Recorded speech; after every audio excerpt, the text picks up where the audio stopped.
Deddy Mulyadi yang mewajibkan siswa masuk pukul 6 pagi. Korpri secara resmi telah mengusulkan kenaikan batas usia pensiun bagi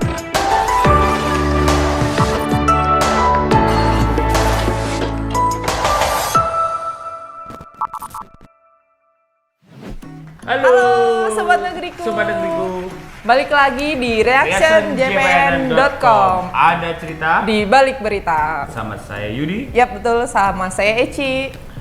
Kita akan membacakan 5 berita terpopuler pada Pekan ini. Ada dari Seru nih, ada apa aja? Entertain Terus? dengan Kiki yang melapor salah satu netizen. Oh, Terus ada dari Kang Deddy lagi terkait dengan kebijakan yang dibikin. Anak sekolah ya? Iya, ke sekolah. Terus? Ada juga Pemakzulan Gibran ya? Gibran. Pokoknya masih banyak lagi. Selengkapnya di reactionjpn.com. Oke, berita kelima apa itu? Kali ini ada dari infotainment nih, soal anaknya didoakan meninggal dunia, Kiki Saputri lapor polisi. Apa itu? Komedian Kiki Saputri mengaku akan melaporkan netizen yang menghina dan menghujat anaknya di media sosial. Pengakuan tersebut disampaikan saat jadi bintang tamu di salah satu stasiun televisi. Kiki mengatakan dirinya sudah biasa menjadi sasaran hujatan netizen nih sebelum dia menikah lah. Udah katanya ada yang bilang cebol, bogel, buzzer, semuanya saya anggap lucu-lucuan saja. Saya pikir ya sudahlah, kata Kiki gitu. Nah, tapi pas ketika ada netizen menyinggung soal bawa anaknya nih yang baru lahir, itu dia tuh marah. Katanya tiba-tiba ada yang komentar mendoakan anak saya mati. Itu sudah keterlaluan banget, katanya gitu. Makanya Kiki Saputri ini emosi melihat hujatan kebencian yang diarahkan kepada putrinya gitu. Atas dasar itu dia berencana melaporkan polisi. Aku proses, aku cari orangnya. Hati-hati tuh. Kalau udah masuk ke laporan, tuh Serem ya. Ada komentar apa dari Iya, Sobat Negeriku? ada komentar dari Kor ya, ini Kori ya? Kori 45. Netizen tuh udah kebangetan kalau kasih komentar bener-bener nggak pakai otak.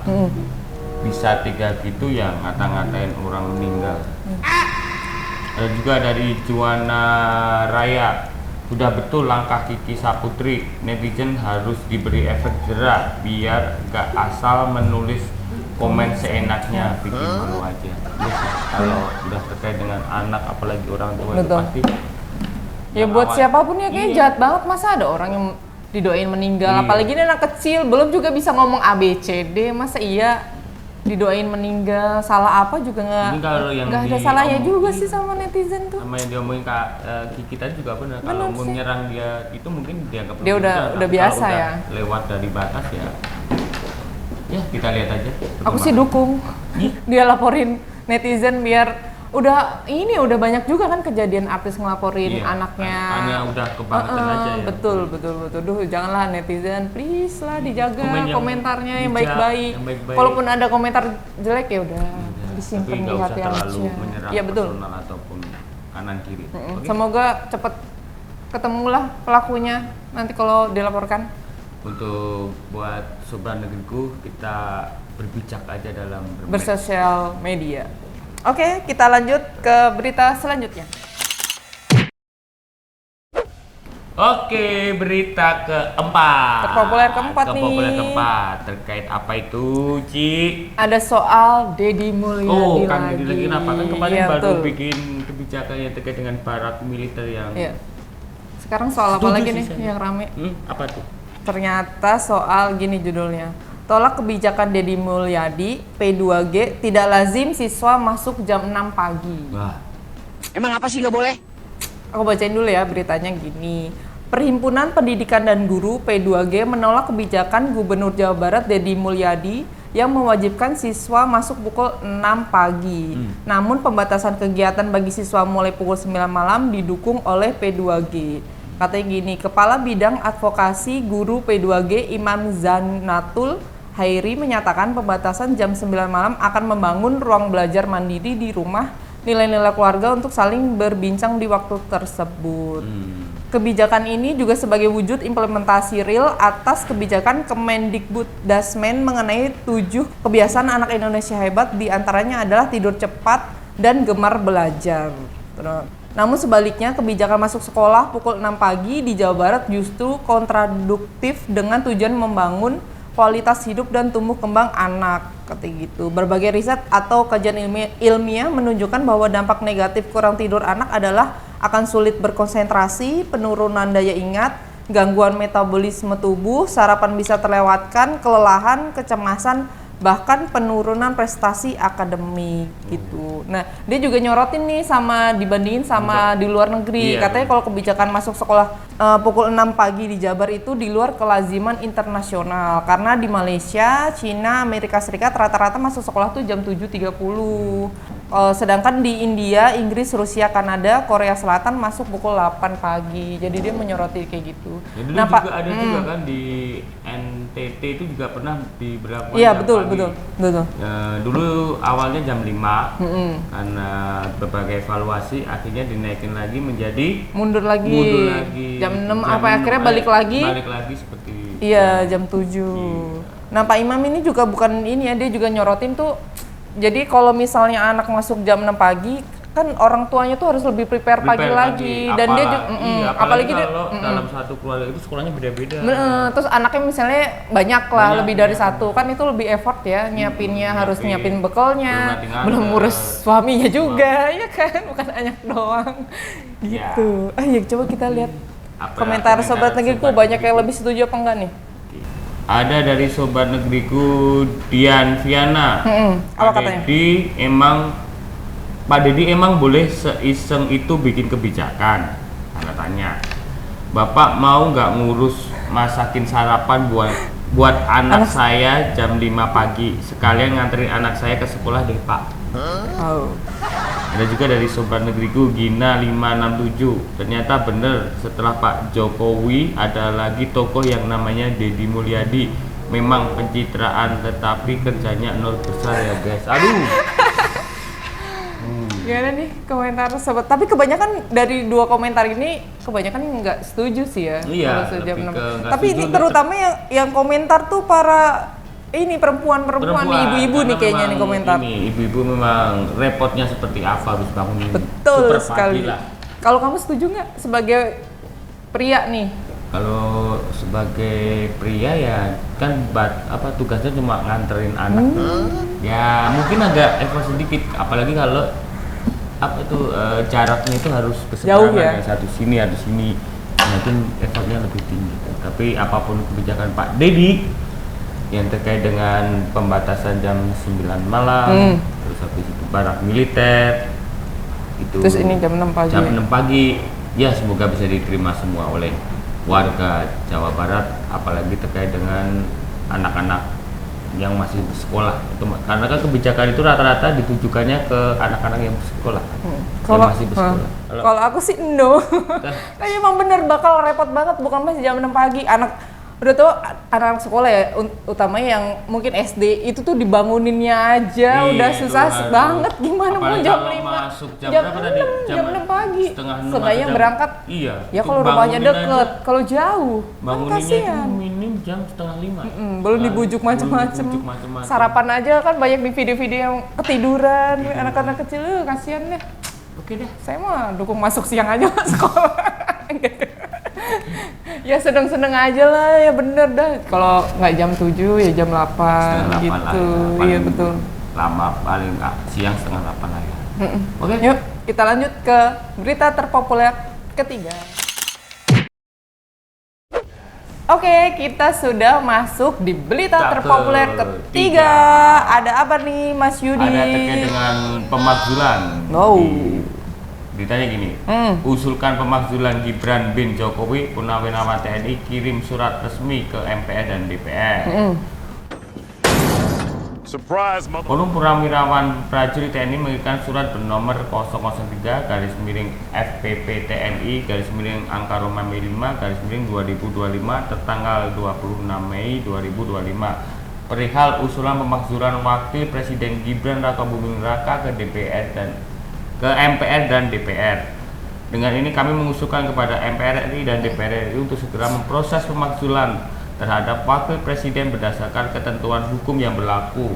Demikian petikan surat seperti yang dikutip JPN.com pada Selasa Juni tanggal 3. Forum mengungkap dasar konstitusional yang membuat mereka mengusulkan pemakzulan terhadap Gibran. Setidaknya 4 aturan dituangkan sebagai usulan pemakzulan, yaitu Undang-Undang Dasar 1945, Amandemen 3, TAP MPR RI nomor _6 _1998, UU nomor 24 tahun 2003 tentang Mahkamah Konstitusi, dan Undang-Undang nomor 48 tahun 2009 tentang kekuasaan kehakiman.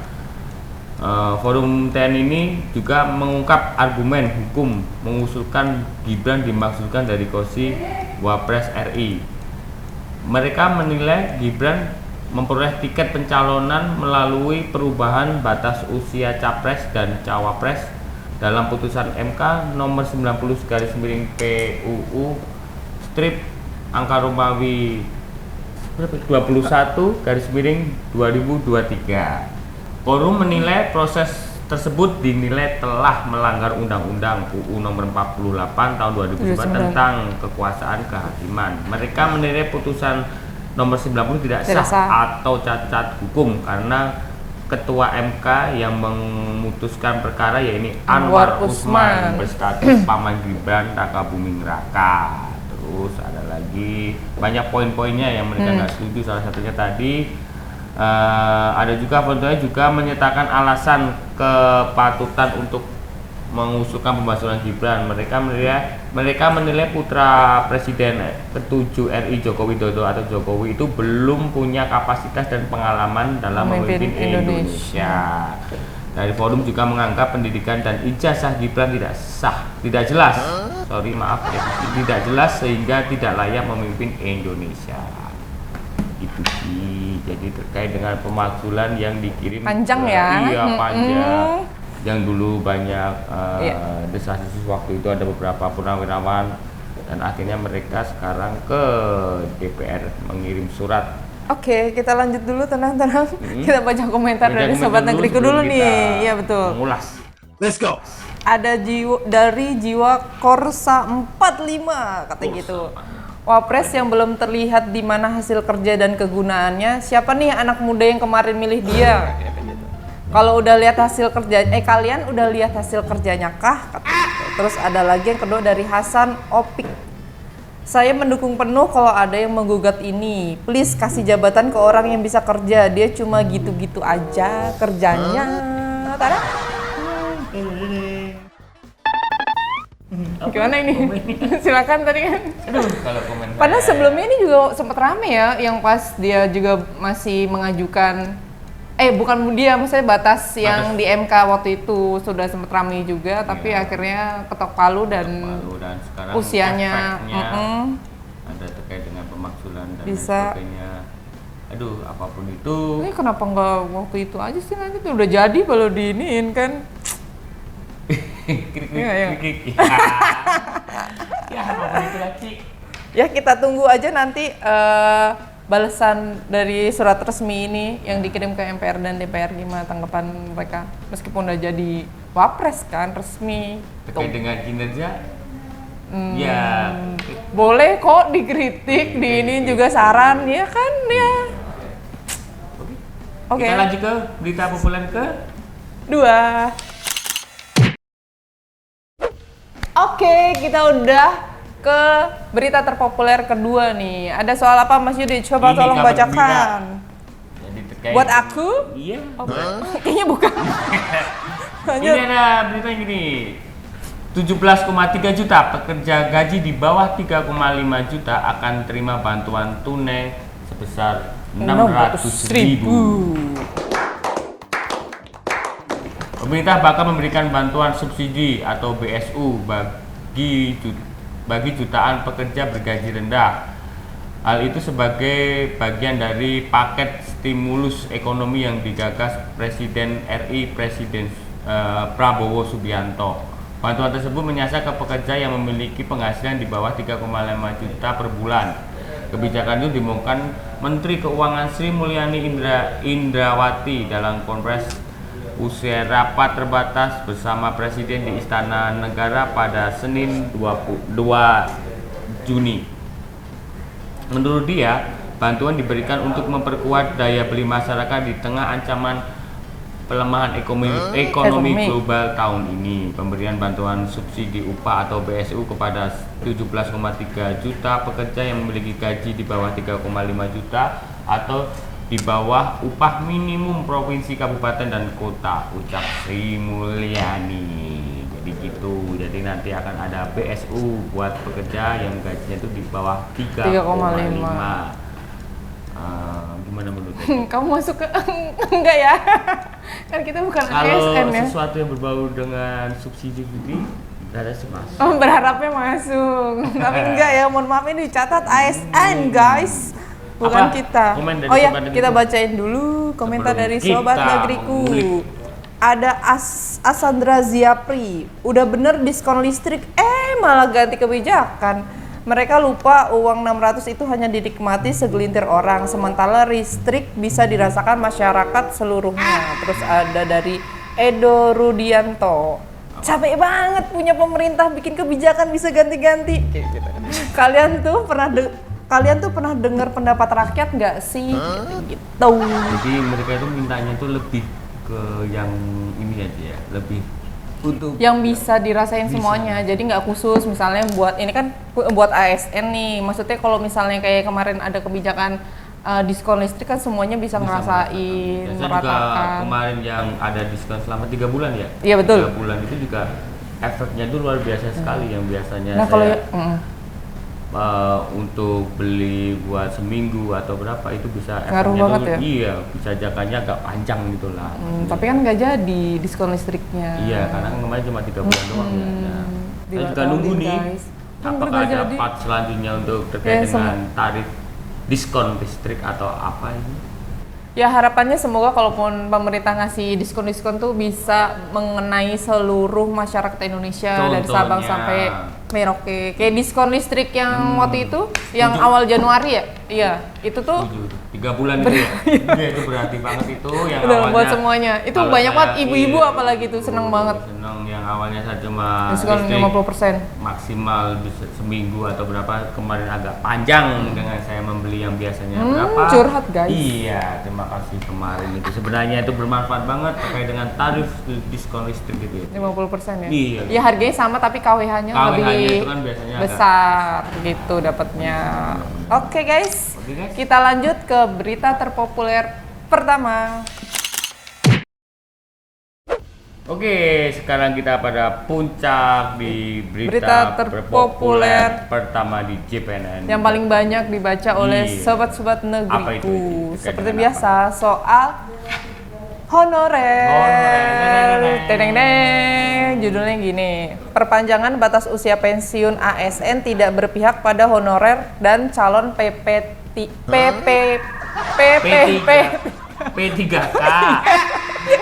Guys, sorry. Iya. Katanya gini, anggota Komisi 2 DPR RI Ateng Sutisna menolak perpanjangan batas usia pensiun ASN dan mengaitkan wacana tersebut dengan nasib honorer dan calon P3K. Ateng menilai perpanjangan batas usia pensiun ASN beresiko menghambat regenerasi birokrasi, memperburuk ketimpangan struktural, serta berdampak negatif terhadap kesenjangan ASN. Gini kata dia, saya kurang sepakat dengan wacana memperpanjang usia pensiun ASN. Negara ini bukan milik pribadi. Jika Anda pemilik perusahaan silahkan bekerja sampai kapanpun. Akan tetapi ASN bekerja untuk negara, ada siklus yang harus dihormati. Bukan hanya sebagai hak beristirahat, menurut dia pensiun adalah fase yang wajar dalam siklus pengabdian seorang abdi negara. Jangan anggap pensiunan sebagai kehilangan tetapi sebagai penghormatan serta kesempatan untuk menikmati hidup setelah bekerja keras. Terus katanya gini lagi. Apalagi nih, tingkat pengangguran lulusan S1 dan S2 usia 20-30 tahun mencapai 12%. Jika usia pensiun ini diperpanjang, ruang masuk ASN akan makin sempit dan talenta muda akan kehilangan kesempatannya untuk berkarya. Kalau masa pensiun diperpanjang, ruang bagi tenaga honorer dan P3K untuk diangkat sebagai ASN akan makin sempit, padahal mereka sudah mengabdi dan kini sedang menanti kepastian status. Ini sangat tidak adil. Ini panjang banget sih sebenarnya beritanya. Intinya, ya begitulah. Terkait dengan batasan umur. Iya betul. Jadi, ya jangan diperpanjang gitu. Yang sudah ada gitu. Saya lihat tingkat harapan hidup yang makin meningkat sehingga wajar batas usia pensiun AS. Tapi ini ini komentar lain dari Ketua Umum Dewan Pengurus Kopri sekaligus Kepala Badan Kepegawaian Negara Zudan Arif Fakrullah menyatakan bahwa Korpri secara resmi telah mengusulkan kenaikan batas usia pensiun bagi ASN kepada Presiden, Ketua DPR serta Menteri Aparatur Negara dan Reformasi Birokrasi. Diam! Gimana kalau kita bacain komentar aja? Oke. Masih ada pro dan kontra ya. Iya.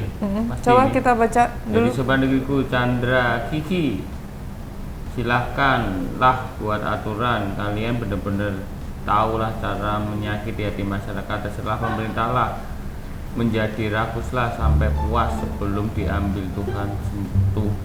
Tuhan semua jabatan. Waduh.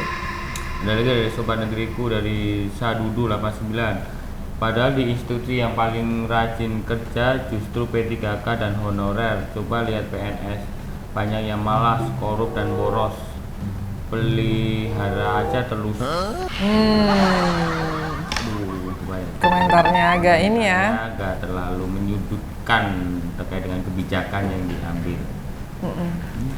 Tapi terlepas dari pro dan kontra, kalau aku sih setuju, ada setujunya nih sama komentar tadi anggota Komisi 2 Pak Ateng ya, yang dia bilang kan saya kurang sepakat, negara ini bukan milik pribadi. Ya emang bener kan, emang kita kan emang harus suka nggak suka tuh emang harus beregenerasi gitu. Artis aja juga ada ya pendatang baru, ada yang tua, tapi kan yang lama-lama kan juga masih bisa berkarya gitu. Bener. Tinggal gimana cara kita aja gitu sih menurutku. Saya tapi emang bener kan angka pengangguran juga semakin banyak. Nah kalau ini terus diperpanjang, kesempatan buat yang baru-baru nih kasihan gitu loh. Ya itu tadi 5 berita terpopuler di reactionjpnn.com pada pekan ini. Jangan lupa untuk Sobat Negeriku selalu komen, share, like, dan subscribe YouTube channelnya jpnn.com. Jangan lupa baca terus. Di situ ada banyak berita yang biar nggak ketinggalan ya. Update Ya, di jpnn.com. Oke, insya Allah besok balik lagi. Pekan depan bersama kita berdua ya. Bersama saya Eci. Saya Yudi. Ciao. Pamit, dadah. Selamat Idul Kurban. Ya, Kurban.